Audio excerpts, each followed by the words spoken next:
Welcome to another episode of my Motortown playthrough. We got another update. 0.7.18 is now in public testing, and this time around I decided to not make an update overview video. The thing is, it's another big update, it's also mainly industry focused, and I would just end up rushing through all the different topics while trying to get all my points in. And it would still end up being over an hour long, so I don't really want to do that.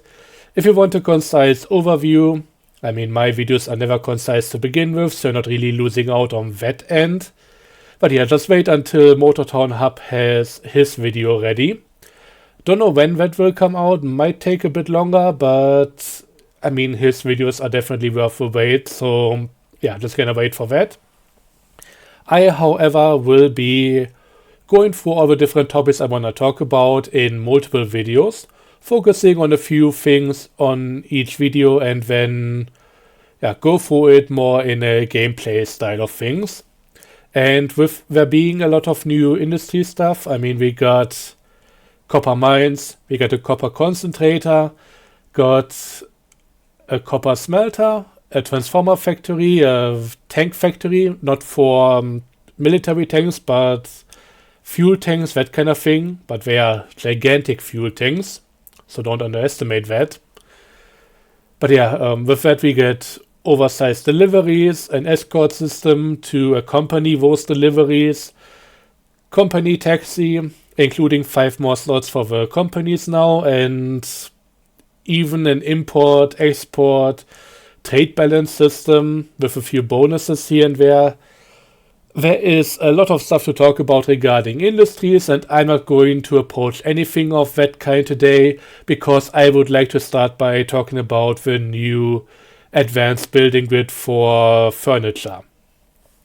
The reason I'm doing that is because it's kinda relevant to my channel today, and we'll see why in a moment.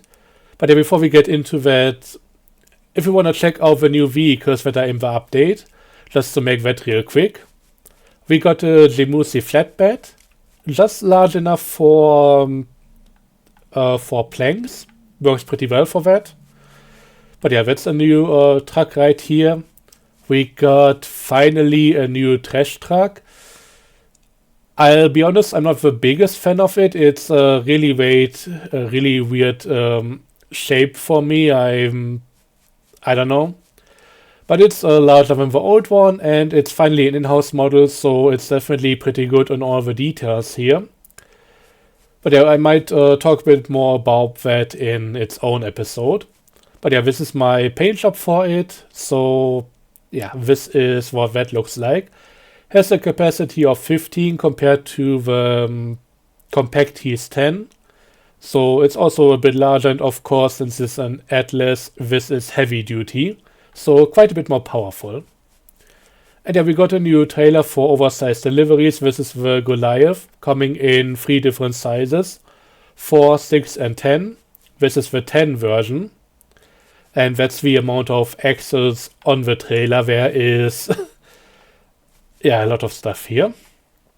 Also a few new non-lighting attachments over here. So this is actually an attachment that I can move around and everything. So that's pretty cool. We might also soon see an option to resize these things. It's on the Trello, they are working on it. The thing right now is that these signs basically only work with the Goliath, which is an oversized trailer. It's wider than most other trailers, and the signs don't really fit on anything else right now. But yeah, that's just for the overall content as a quick overview. I can be quick sometimes, to my own surprise, but now it's time to really get in depth about this stuff here. So, we can now fine adjust placements of furniture. Basically anything that's not being sold by the architect. Buildings and parking spots right now don't work with that, but that's on the Trello. They are working on that as well, so it should hopefully come out soon.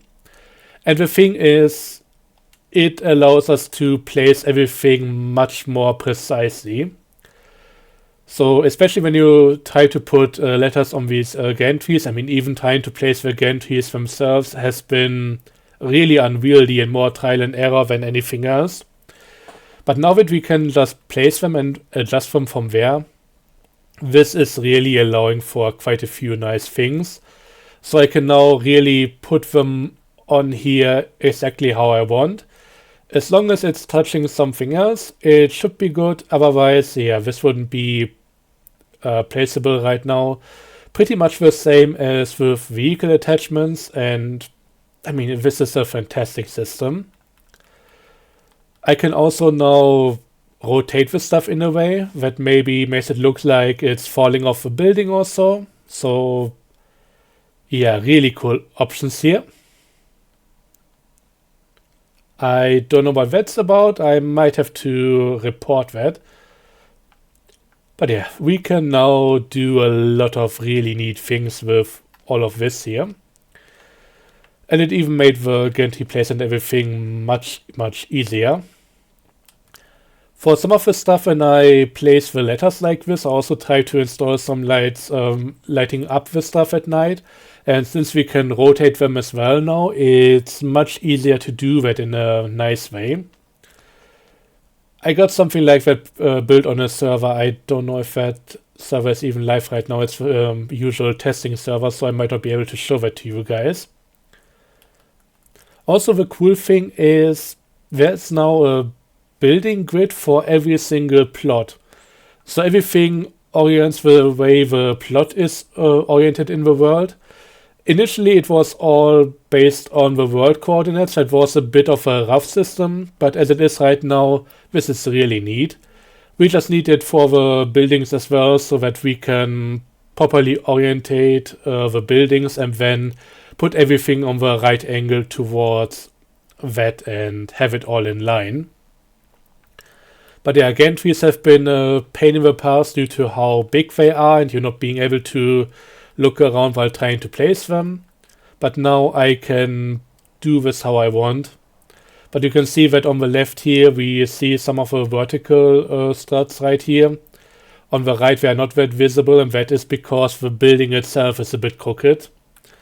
And yeah, we need the building system for the houses, etc. in order to get that sorted out.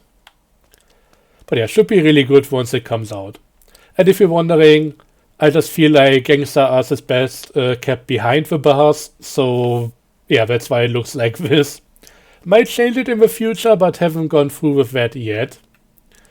But yeah, let's go to another property to really talk about why I'm getting so in-depth about this to begin with. By the way, also, new engine. We now got a V6 in the game. Currently only with a 400 horsepower version. There should be a few more later down the line with a bit less power, which would be really appreciated. This thing is a beast, but with a lot of cars it definitely turns them into quite the handful. So yeah, I love the new engine, but it's a bit much. Would like a 200 horsepower version, maybe 300 horsepower and all of that. But yeah, here we come to the main reason why this video is focusing on the building stuff today. I mean, you guys know me. I only try to use the features how they were intended. I'm never doing anything silly, but this is gonna be the one big exception. Because when the building system came out, my inner GTA 5 tech creator came out again and said you're gonna use it to build a loop, just like in good old GTA, and that's what I ended up doing. So this is pretty much the same exact building system that I use for stuff in GTA, and it just works perfectly fine here. I mean, I'm a tester for the game, and this is definitely a test that had to be conducted. So what we have here is, for the loop, 71 tables. And yeah, they are all being just placed partially touching or even overlapping each other in order to get a continuous loop loop going right here. There are 5-degree angles between every single surface, which honestly is a bit rough, but yeah, I already needed 71 tables for just the loop without the ramp. And with the prop limit still being at 100, I didn't have much of a choice here. I think this is the third version of the loop that I constructed. The first one was just too close to one side here, and once I had it 3/4 finished, yeah, I went over the property limit here, and that was not that fun. The second version, I just tried to make a proper loop. This one right here is basically a circle. And with real loops, you're supposed to make them bigger at the bottom, because that's when you come in with a lot of speed.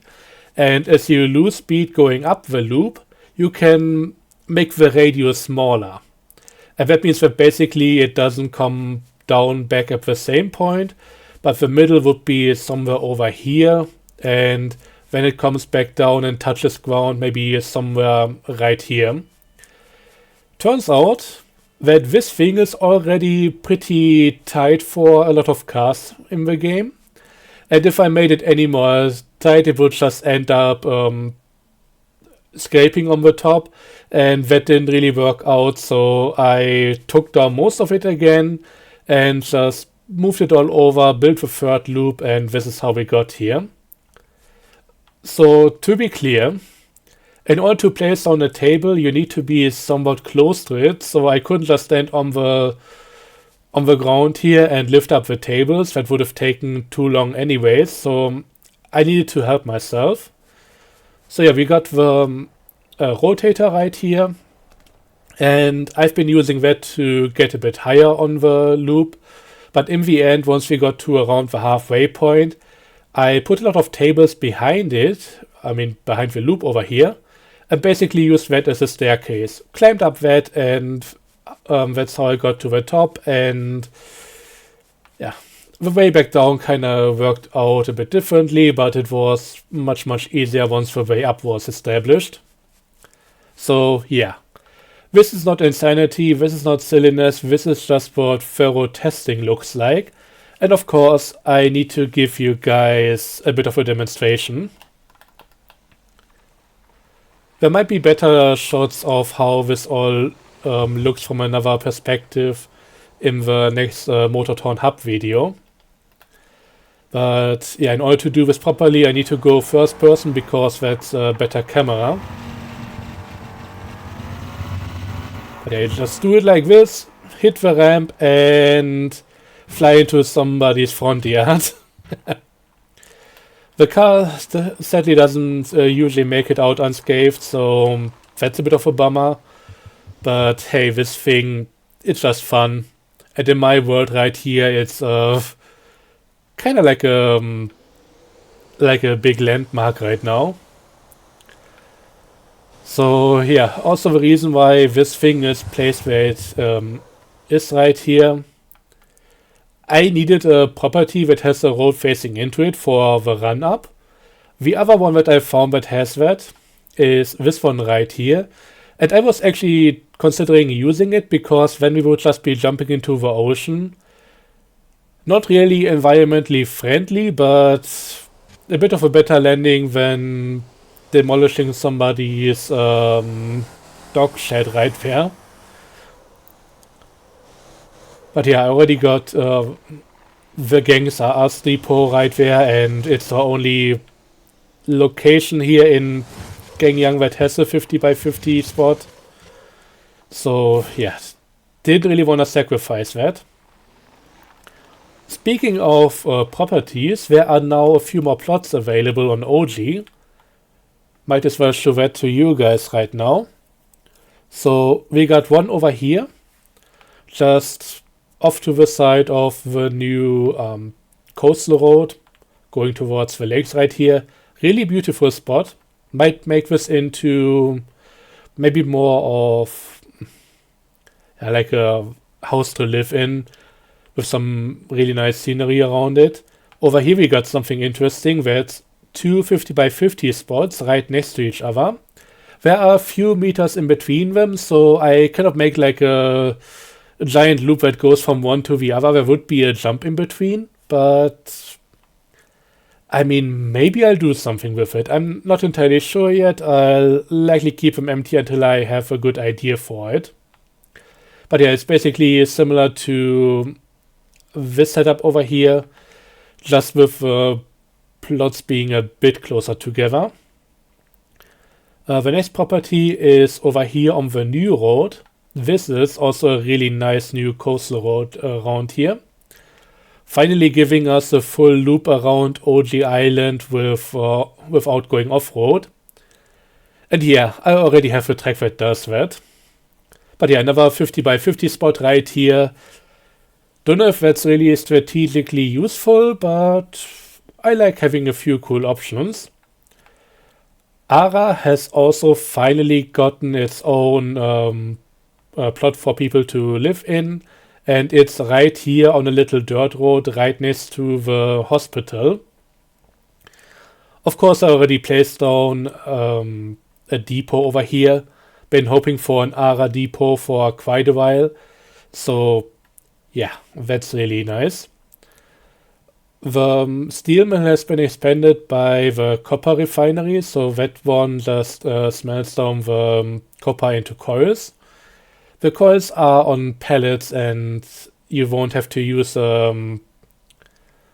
what's called the forklift in order to get them up. But yeah, I've been kind of hoping for that to change. I think the forklift is really underutilized in this game.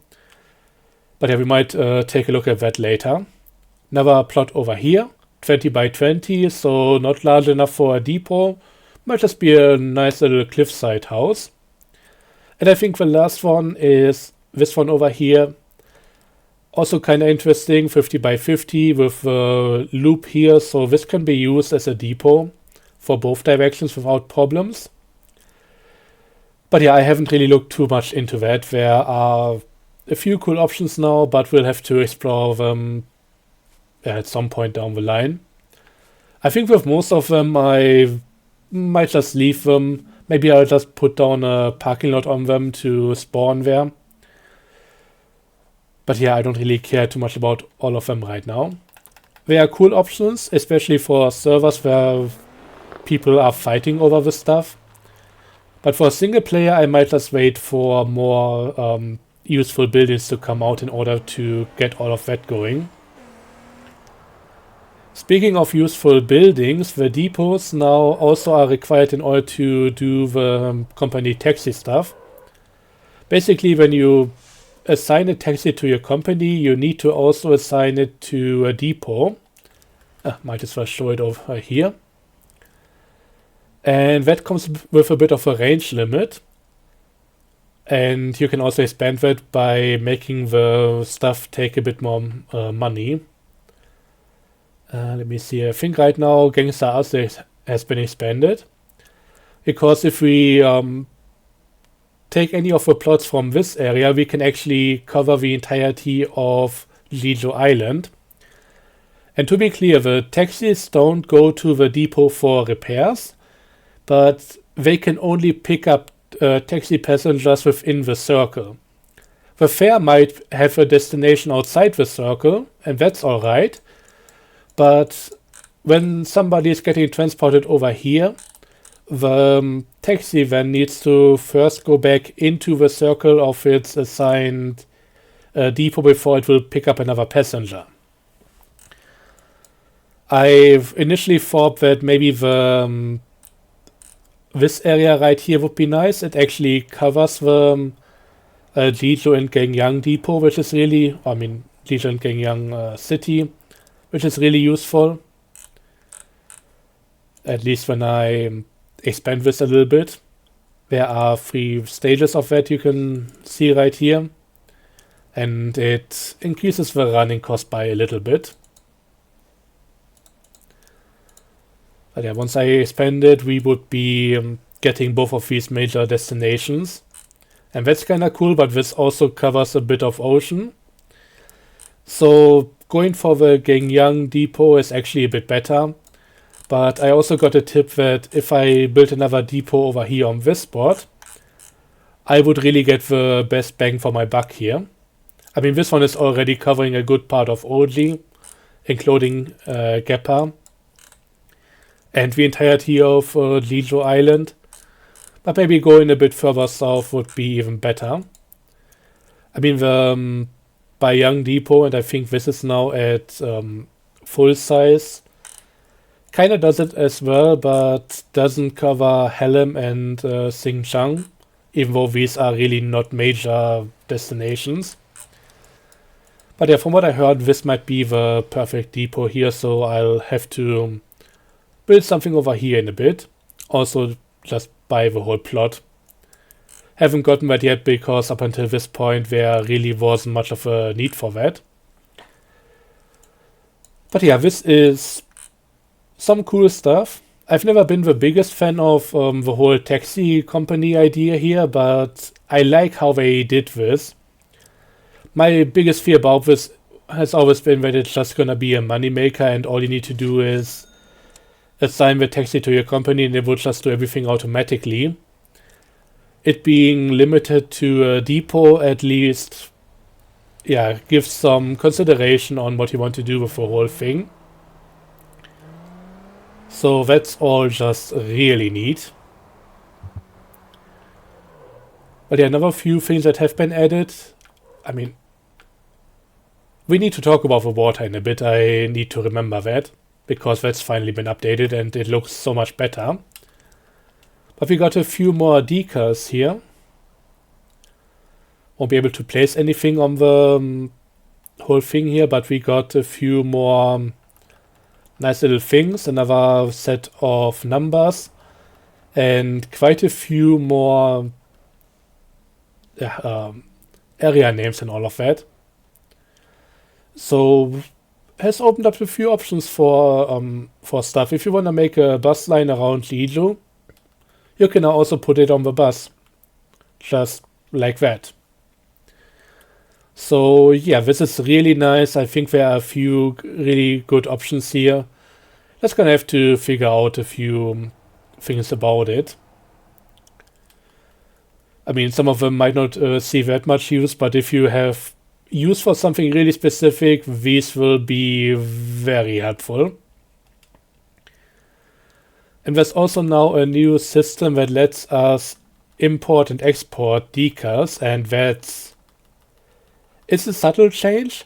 It's not useful for everything that you want, but it can really help quite a bit. So, for example, one thing that I like to use it for is, I mean, first off, to be clear, this lets you take your entire decal set from a vehicle, export it, potentially putting it into a text file, and then you can just import it on a completely different vehicle. If a vehicle is too different, it won't really do much. I mean, I can maybe show you guys, but let's see how that works. I think I'm a bit curious about this one. Let's say we import or we export this into the clipboard and then put this on the Fortem. I can hopefully show you guys how that's all gonna go. Gives you a warning because it's a different vehicle and that will not always work as you want. And yeah, it is quite messy because of how different the shape is, but I think you get the idea. I would of course have to do quite a bit of adjustments in order to make this look alright, but I think this would even have potential. And with a lot of things, especially if you go between similar vehicles, you can make something happen quite a bit quicker than if you had to do everything from scratch. I mean, on this one, the stripes on the top are pretty alright, some of the side things are okay, and everything else just needs a bit of love, and then it should be alright. So yeah, I can now go through all of this stuff and adjust it, delete a few things, and maybe at some point it might look okay. But yeah, this can also be used for something completely different. Let's discard the chain list. I like the original paint shop. I might come back to that idea though. One thing that I did is I took my Golima Semi livery, Semi Tractor, Golima, and I put this exact livery onto the rotator. Now, if you watched my videos for a while, you will know that I had a livery like this already. However, before, it was made from scratch on this vehicle, and it was always more of a look-alike. So I tried looking between the two vehicles, which decal I used at which point, and tried to recreate it, and it was a total mess. It looked alright on both vehicles on their own, but putting them side by side, you could see that they were really not the same. So what I did for this one here, I exported the livery from my Golima Semi into a text file, then went into my lookalike version of the Golima Rotator, deleted everything in the front, exported everything in the back, stitched them together in Notepad, and imported them as one.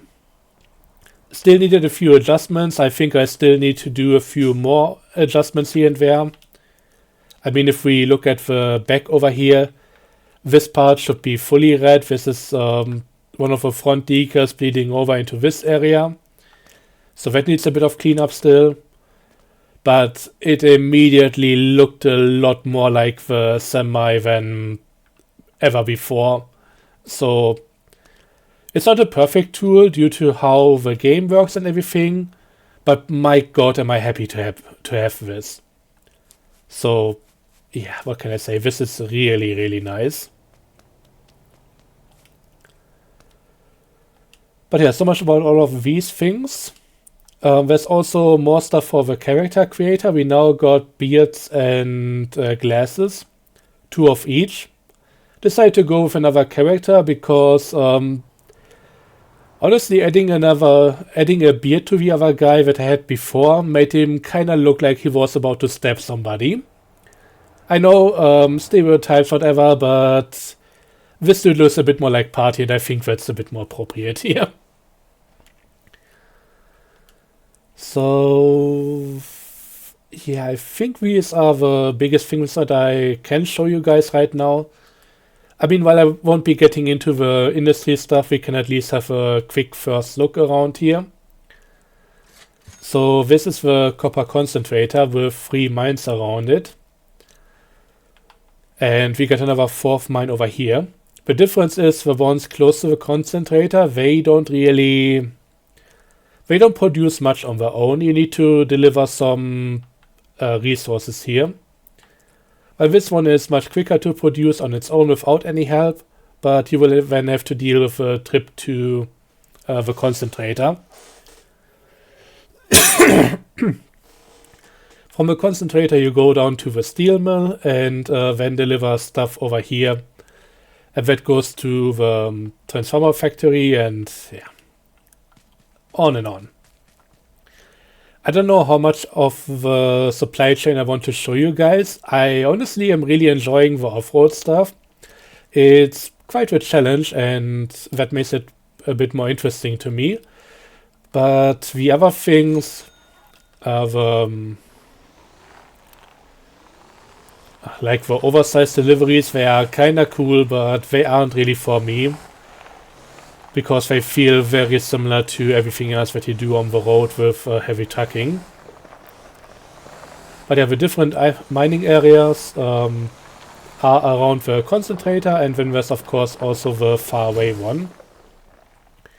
You can also of course deliver goods to the faraway mine, but honestly you don't really need that. If you want stuff to be produced in order to get the supply chain going, just deliver it to the copper mine 1, 2, 3, and then it should be good. And the other one is just for when you just want to haul the copper ore without any supply stuff. But yeah, you can see right here, this is gonna take a long time until it makes something. Might be around 20 minutes, 25, I don't know. But yeah, once you deliver a few planks and fuel, you will get 30 copper pretty much immediately. So that's the way to do it if you want a lot of copper ore. And you actually need 30 copper ore for 1 copper concentrate. And I think it's like 3 copper concentrate for a coil. So yeah, the trip out of this area into the steel mill area is one thing, but a lot of high quantity or high volume transportation has to be done within Gwangjin. So it doesn't really pay to go to the faraway mine and get the supplies to that point. You are going to make much more, or get the copper much easier if you bring supplies over here, I think. But the trip from the other mine to this place is also kind of nice in its own right. So yeah, there are options. And I just ended up getting 2 Limusi dump trucks here. One for the company to just run between all the different mines and collect the copper. And one for myself to bring the concentrate over to the steel mill. Because you first up don't get that much concentrate over here. Or if you get a lot, it's gonna take a long time. As you can see, 30 copper ore required for 1 copper concentrate. And with how little you need for a coil, it doesn't really pay waiting for a large truck to be filled. Can of course try and do that, but it's gonna take a long time.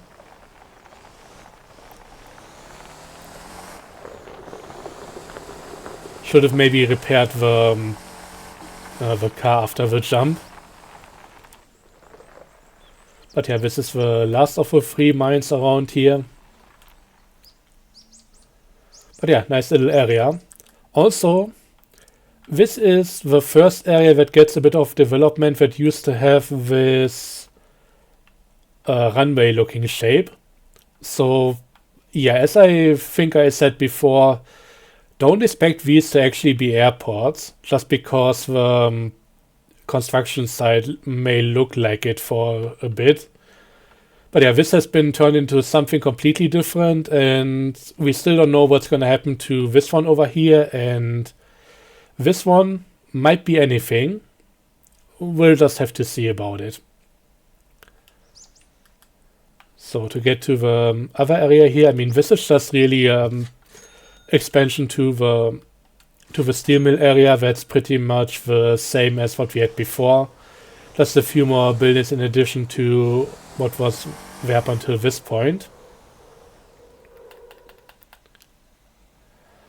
So this is what the copper coil pellets look like right now. I'm honestly quite a bit disappointed by it because I like using the forklift. I wish we also would need to use the forklift to unload stuff, but even as it is, the only purpose still remains to load the steel coils, and they are basically dodging every single opportunity to give it a bit more purpose. So that's kinda disappointing. But yeah, nothing else much to talk about here. Can maybe show you guys the transformer factory as well.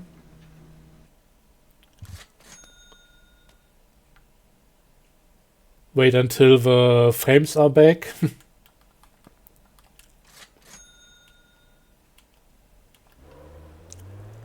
So, but this is what that factory looks like, and especially for the big ones, there are 2 types of transformers here: 20 watt or 20 megawatt and 50 megawatt. Not like gigawatt or whatever, but yeah. This needs a lot of resources. H-beams, steel coils, plastic pellets, oil, and copper rod coils. And especially the 50 megawatt volt ampere, megawatt, whatever. That one needs 10 steel coils. I got some prepared right here. Don't really know if I wanna deliver them. Might do that at some point. Maybe for the money that would be nice, because I may be a bit broke right now. Comparatively. Below 2 million is broke for me at this point. Once you get more versions of the V6 engine, I'm going to need a lot of money, because there will be a lot more cars in my garage. But yeah, these are the transformer factory options right here. One for 50 megawatt ampere, or megavolt ampere, I don't know why they call it like that. I mean, why they named it like that. And one for the 20 megavolt ampere. I got two of them as well. They are... I mean, they give a decent amount of money at least, so I think at some point I should make a delivery. There is, of course, different drop-off points for all the different resources, so... yeah, gonna deliver everything to its appropriate location. I've been kind of hoping to maybe see a manual unloading area here, including one of the big forklifts again. Just put it up on a ledge like this, where you can't just bring the trailer over and then just have the forklift to unload them from the trailer and into that place. Should ideally be something optional, but I'm hoping that at some point we'll get something like it. Would really be nice. Especially just being able to even do a similar job with a forklift, but in a different location. Instead of it always being at the steel mill. Also, you may see that stuff over there on the horizon. No idea what it is, but I reported it a while ago. Might just be some glitched out water. Speaking of which, let's have a quick look here. The ocean has been updated and it looks so much nicer now. Not just a single static color, it has some texture to it, and it just makes the entire game look so much better. So yeah, really happy about that. There's also another factory over here, but I cannot teleport it to it right there. It's nice to get a few more places on Jeju Island as well. So OG isn't the only one that's getting development. But yeah, this is where you can get the oversized tank with 250 kiloliter.